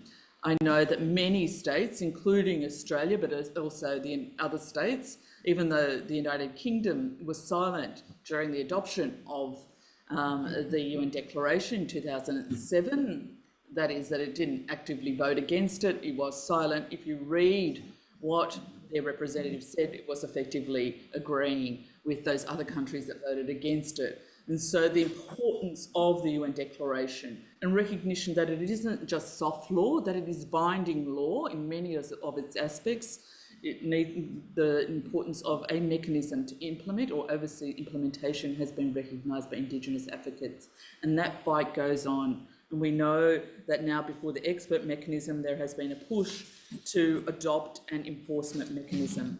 This is, if it occurs, is significantly more stronger than what occurs under the World Heritage Convention, where there is no effective oversight or enforcement mechanism. And finally, in relation to the UN Declaration on the Rights of Indigenous Peoples, from the beginning, from when the Declaration was being drafted in the 1990s to its adoption and now to the present day, there has been a recognition that there needs to be the adoption of a mechanism for access to and repatriation of ceremonial objects and human remains in the possession of former colonial powers through a fair, transparent and effective mechanism which is developed in conjunction with Indigenous people, the Indigenous peoples concerned, in this case the Garifuna, and this is Article 12.2 of the UNDRIP. This has been reinforced by the General Assembly, the UN Human Rights Council and also the expert mechanism. That is, they call on states in the international community to establish this mechanism. In my final part, what I would like to do is emphasise what we're talking about today in the broader, and I know that many of the panellists have already referred to this, is that this discussion falls within the broader reparations efforts of the Garifuna. It arises from the same events, the same harms, the same losses and suffering. Therefore, how to protect Balisor must form part of the reparations framework for these wrongs. To do this, and by way of concluding my talk, I will emphasise 3 points. The issue of the reparations framework for historic wrongs, violation of international law obligations, and reparations memorialisation and human rights law. The fate of Balisor is inextricably linked or tied to the broader reparations process. And the broader reparations process cannot be understood without Balisor. This is one of the reasons I said to Zoyola that I would have probably would have liked to have ended on Madame Nunez's talk because of the powerful interventions of the fellow panellists in relation to the importance, the ongoing importance of Balisor to the Garifuna people. It is very clear there is a lack of fit between the World Heritage Convention versus the way that this has been defined, these issues have been defined under the UN Declaration on the Rights of Indigenous Peoples. That is, its spiritual importance, its sacred importance, and the link to what has happened in the past and to your ancestors. Quite often it is referred to as historic wrongs, but we need to, and always do need to, acknowledge their ongoing implications for peoples today, for those that are the descendants of those victims. I won't refer to them as victims, but as martyrs, as others have said. These are multi-layered conversations, and there is a need to acknowledge the various modalities which you can consider to see what you want to have realised in relation to Balisor, to begin to heal and to address the wrongs of the past, because they are ongoing harms and the ongoing suffering.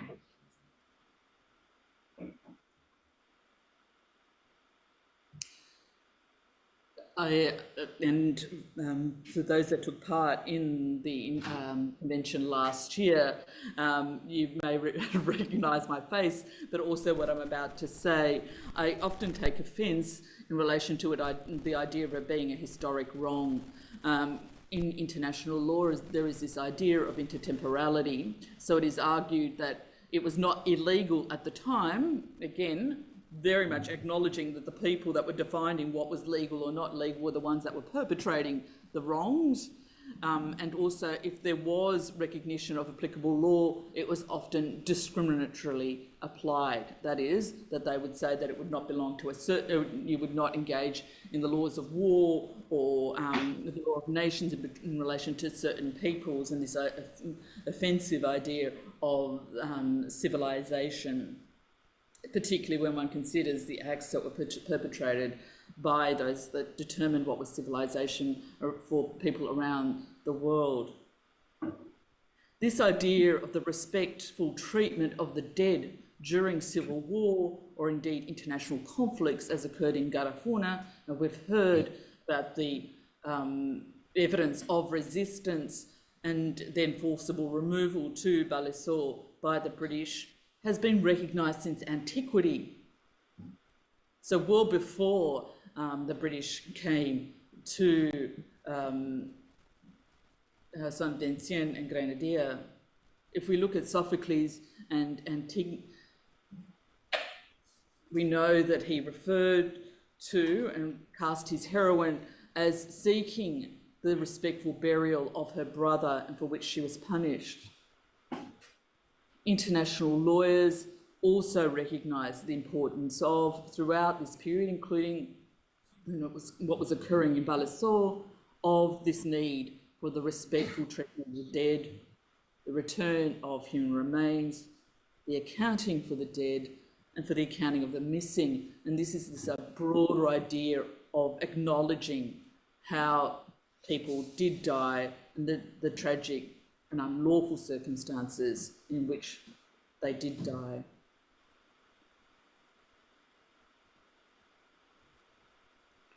So the UN Declaration on the Rights of Indigenous Peoples calls on states to apply international law equally to Indigenous peoples, including these basic principles about the treatment of the dead now and into the future.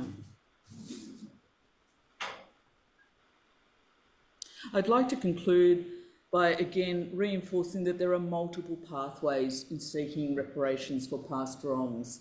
And again, when I say past wrongs, I use that very, very loosely because, as I mentioned, the effects of those are ongoing. World Heritage inscription is difficult, but not impossible. And I would again caution, especially the way that World Heritage inscription has implications for Indigenous peoples, whether this is the pathway that you want to pursue, the importance of international human rights standards in memorialisation, the historic record, particularly the work of the UN Special Rapporteur on cultural rights. And we know that she, the first UN Special Rapporteur, Shahida, referred to the importance of recognising Balisor for the Garifuna people in her 2012 report. And perhaps most importantly, and in this broader reparations endeavour, the importance of such places for peace building and reparations, whether it be through bilateral agreements or treaties. And there are many standard setting initiatives since the 1990s in this regard. So I'm very, very grateful for the ability or the invitation to make this a modest intervention, so that I hope that it informs your decisions going forward. And just to emphasise again that it is always, as the UN Declaration of the Rights of Indigenous Peoples says, that it needs to be free, transparent and determined by the people concerned, that is the Garifuna. Thank you.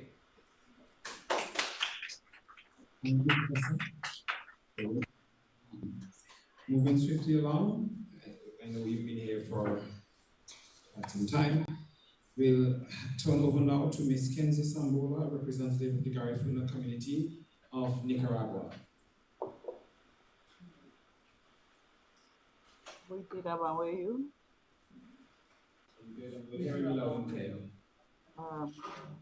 Good afternoon. First of all, I want to say that I am very grateful for this invitation that was extended to me, so I can share a little bit about the Garifuna in Nicaragua and the importance of Balisor to us. Well, the Garifunas in Nicaragua, we are here since 1832 in this country. We had established around 5 communities. Garifuna today is all over Nicaragua. There is a large community in Bluefields, in Corn Island, in Managua, and all over Nicaragua. Our community continues to be a strongly Garifuna community where people practice their culture. We have got difficult moments since we stay far away from the rest of Garifuna in Central America. It's like so easy to go around in Honduras, in Guatemala, and Belize. But to come to Nicaragua is like a far away from the other one, so that affected a lot in keeping our language going. So we have problem with the language in our country. We are working on the revitalization of this language. It's a very important item for us in the process of revitalization of the culture. And so we are here in these communities. One of among our plans of work, the cultural revitalization is a priority as the economical, social, and cultural element of the community. Here in our communities, we are part of we have a territory which is called the 12 territories of the Pearl Lagoon area that has a title where the communities, the Garifuna communities are part. In our country, we consider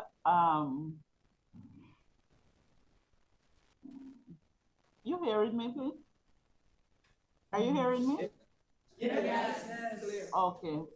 So in our country, we are considered as Afro-Indigenous community. We consider ourselves as an Afro-Indigenous community. We believe that the Garifuna people are a symbols of resistance in America. We do recognize our international leader, Joseph Satoye, as that great man who had stand up to fight against all colonial power to make sure that they did not enslave our ancestors, and that today we can be free woman and man to continue struggling to make sure we could have a life, a dignified life where we have equal right and justice. The struggle among us and the need for us to be connecting ourselves along Central America and St. Vincent because I must say that in my experience of going to St. Vincent, it was one of the times that I feel like I lose every strength of my body when I visit the island. As I come back, I feel even stronger, but I feel so weak being there. I had a moment that I just lost from myself, but we are here, trying to continue struggling to make sure Garifuna people could continue existing over this world with their own identity and their own culture. In Nicaragua, that is a very important, and in every moment that is a topic we uplift. Now, when we talk about Baliso, it's a place of reference. It is a sacred place of reference for us. And I do appreciate and happy that the Garifuna Foundation in St. Vincent bring up this topic, because it had been discussing all over social media, we can see, but we need to really feel that, you know, we are all together shoulder in this place that is so sacred for us. It is a really sacred place where our ancestors, in spite of all genocide action, what was done to eliminate us as a people, we are still here because we are strong people. Thanks to God and our ancestors, who are strong, intelligent, and bright people, have been able to bring up children that up to today could still say they are Garifuna, and that our struggle continue with, and is going to continue to uplift the people of our communities and in our various countries. Garifuna people must continue having proper opportunities to education and all human, economical and human development, but all with our identity as a people. So we are more than grateful that we have the Garifuna Heritage Foundation lifting up this topic and bringing us together to have a discussion over it.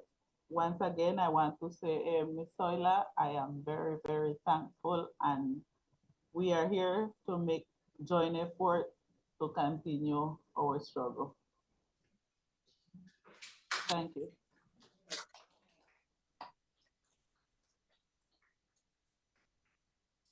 Thank you very much, Ms. Sambola. At this moment, I am going to open the floor to see whether or not we have any questions for either of the panelists who spoke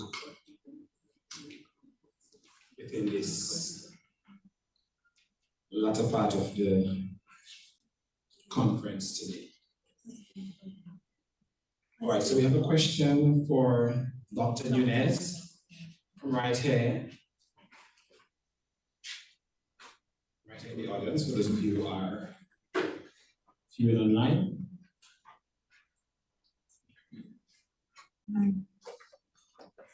Good afternoon, Dr. Nunez. Thank you for that spiritual presentation. But you said two things that I need to clarify whether I heard it right.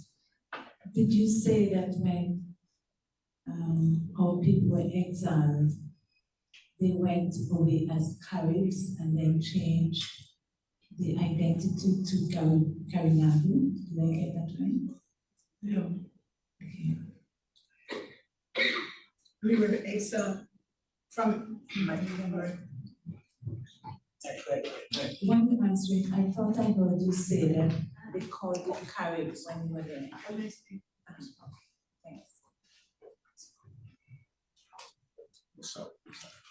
Yes. Initially, when we were sent to Honduras, and later in 1802 to Belize under the leadership of Benin, we Garifuna people, when we settle in Belize, they refer to us we refer to ourselves initially as Black Arabs, but eventually, to get access to resources, this is by Matthew and Smith, and we refer to ourselves as Caribs. And Western philosophy, Western thought define us as Caribs, aligns us as cannibals. So in the context of this society in Belize, we were called Caribs for a long time. Initially, we are Garifuna, but we were Western philosophy endorsed the notion of Caribs, define us as Caribs. So hence, when I was a child, it was British Honduras. When I was 19, British Honduras, not Belize as it is known today. So within that society, we were known in different spaces. In our community, we had a strong network, but outside of our shelter existence, we were known as Caribs. We were taunted as carnivals. We were taunted, and it was in Western books. In Belize and Caribs, we are Caribs.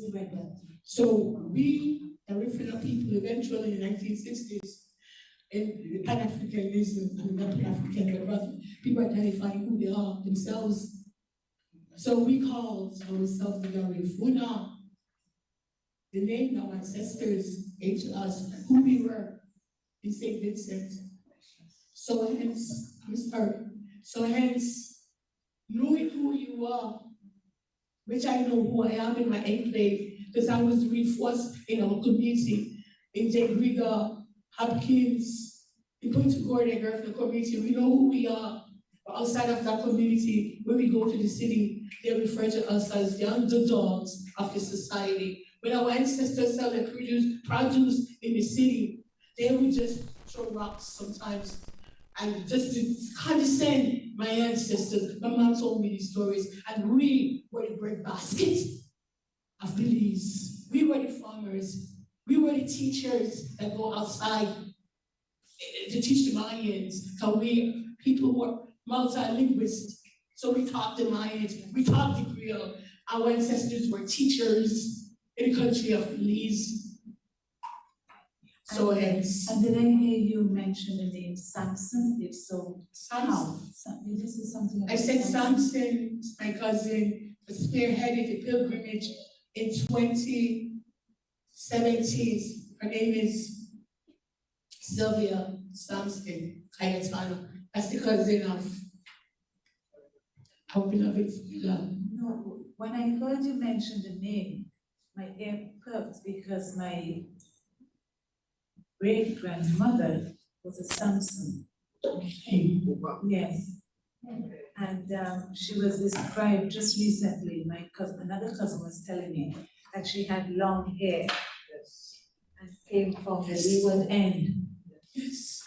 So I was kind of taken aback. But the question that comes from that though, you also said that some people changed their names. Are you suggesting that others kept their name? How so?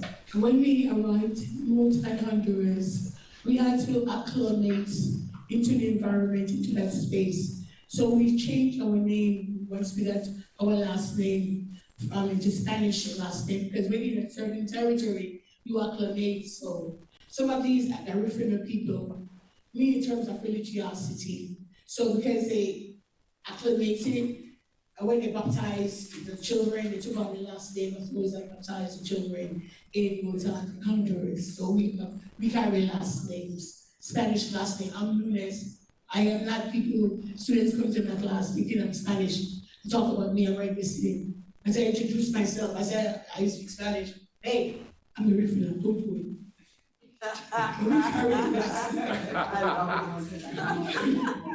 Carry the last name. Understood?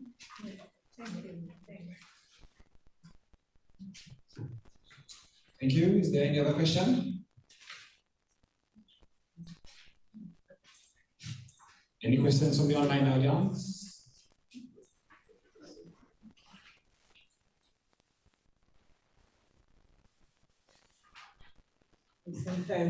Sometimes I wonder, look, I'm a Garifuna.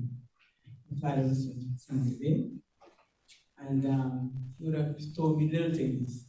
But I think sometimes when we look at Garifuna, we don't look at those that were left to and what they went through.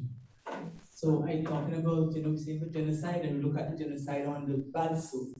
Or we had genocide right there in San Bay, at the Bloody Bay, where those who were supposed to be captured, Omnibus decided that no, they'd rather die than be captured. And they jumped off that day. So that way is in Sandy Bay, Bloody Bay. So I just want to make that, because we always speak about Garifuna, it's just out there who suffered. No, my father would have told me earlier, before anybody was talking about Chateauye, he always bragged about his great Caribbean chief, Chateauye. And we not really understand it, because as far as I see, he used to say some things, but not, it's like if you didn't want to talk about that. Yes. So it was like a suppression. So it was really painful. So I'd like to say that persons in St. also suffered. And I remember going to Belize, and one of the guys asked me, he was taking me to one of the caves, and he said, so how come you all never look for us? So I said, how could we look for we do? You know what I mean? So in that light, I just want to share that in St. Vincent, the people did suffer too. I remember as a little girl going home, because my father really relocated to Kingston very early. He actually went away from San Diego, and there, they used to call him Carrie. But then one day, listening to the history book, my teacher was teaching me, and they're saying, but the Caribs are cannibals. And I ran home. It was really despondent. I was there crying after my father. No, it's really people, So I was just saying that to say that we also suffered this. Because we couldn't say anything, we lost everything, it was a suppression. Yeah, I remember my great aunt, no, not my great aunt, my auntie telling me that, and she remembers some Garifuna word because she was saying it. I can't really repeat it because I don't remember. But she was saying that sometimes the colonial master, and this was her grandparents, where they would have sent a bomb. So because the persons, but they were there saying, the God sent something nice for them. I don't know what it was. So they were dancing around this thing and just blew it up and killed how much of it. So we did something. Thank you.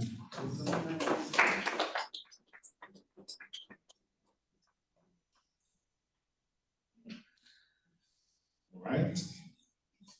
If that's it. So, ladies and gentlemen, I want to thank you for coming today. I know we started with the pack house. Now we are down to the faithful few. And it was indeed a day that was well spent.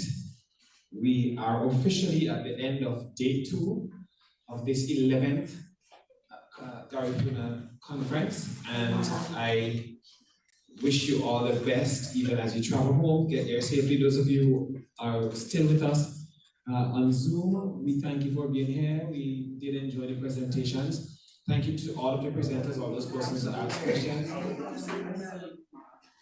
And remember, tomorrow we begin promptly at 9. And